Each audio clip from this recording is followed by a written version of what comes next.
Howdy YouTube, it's jesusfreakrkg here, and I don't ever think I've recorded a video where I actually present the gospel. And as we as Christians are called to share the gospel, I figure why not use my YouTube channel to actually fulfill, in part at least, do a bit to fulfill the Great Commission. So you hear Christians a lot of times talk about the gospel.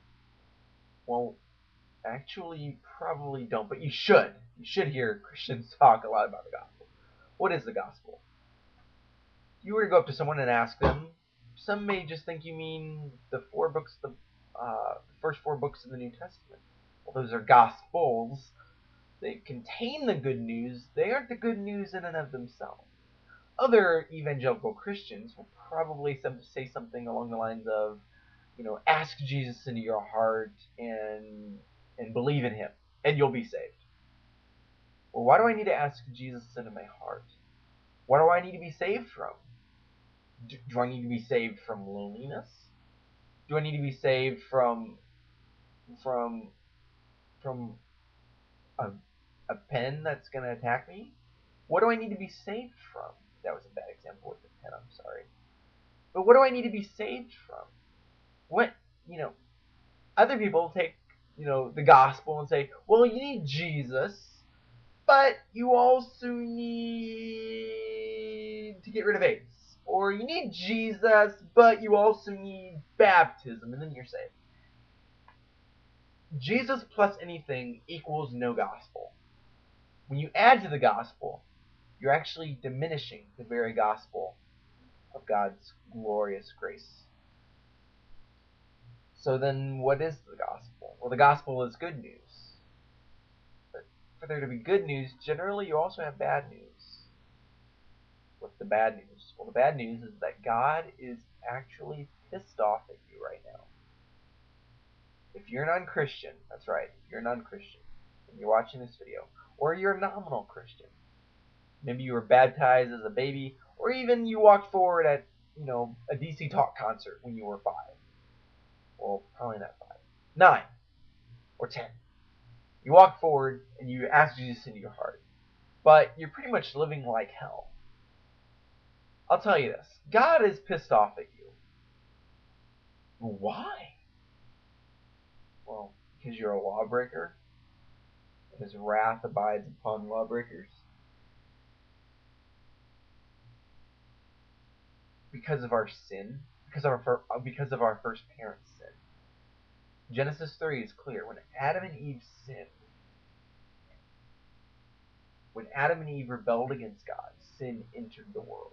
This is recorded in Genesis 3, and this is also expounded on in Romans chapter 5, where Paul is clear that through one man, through our first parent Adam, one man, sin entered the world.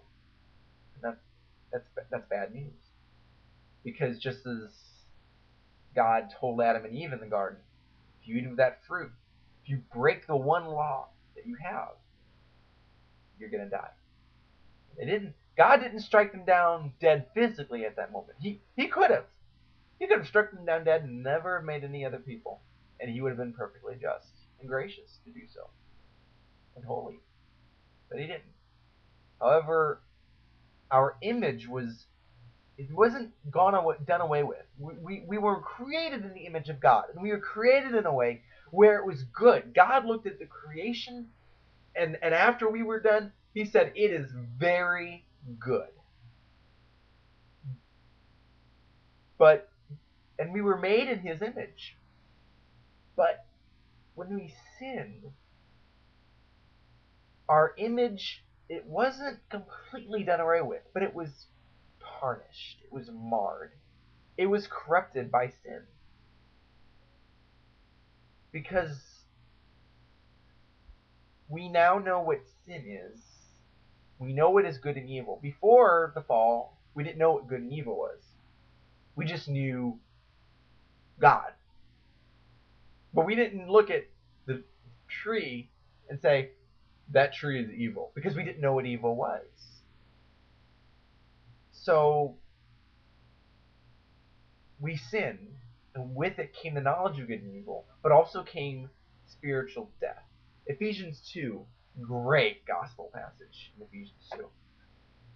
Starting at verse 1, and you were dead in trespasses and sins, in which you once walked, following the course of the world, following the prince of the power of the air, the spirit that is now at work in the sons of disobedience, among whom we all once lived in the passions of our flesh, carrying out the desires of the body and the mind, and were by nature children of wrath, like the rest of mankind.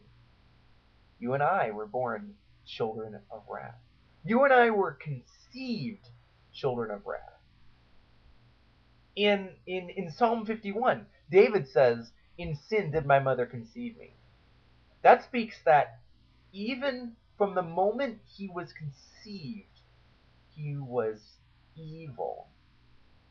He was a child of wrath in God's eyes. There is, Anne Frank lied to you. There is no one good. Romans chapter 3 makes this very, very clear.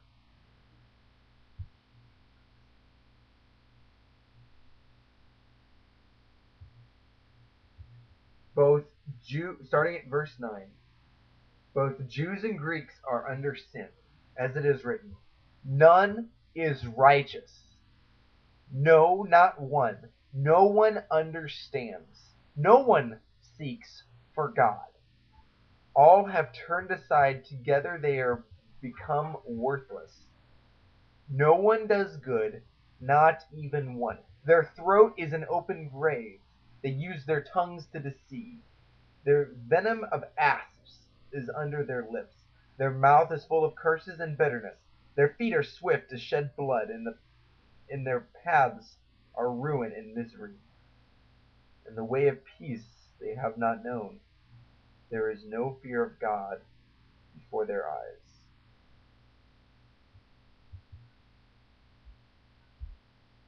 No one seeks after God. If you think you go to a seeker-sensitive church, you're actually in direct contradiction with what the scripture says. Because in the way God looks at things, there aren't people that are almost Christian and becoming closer to be Christian. No. There's spiritually dead in trespasses and sins and born again. Those are the only two options. There's no in between where you're seeking. Okay? No.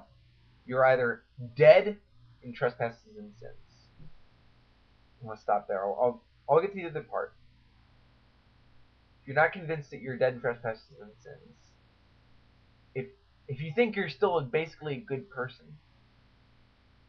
have you ever told a lie? Okay, what's that make you? A liar. Have you ever stolen anything? Doesn't have to be a gun or a car. It could be a stick of gum or one of those 300 MP3s you illegally downloaded from LimeWire. Okay, so you're a thief too.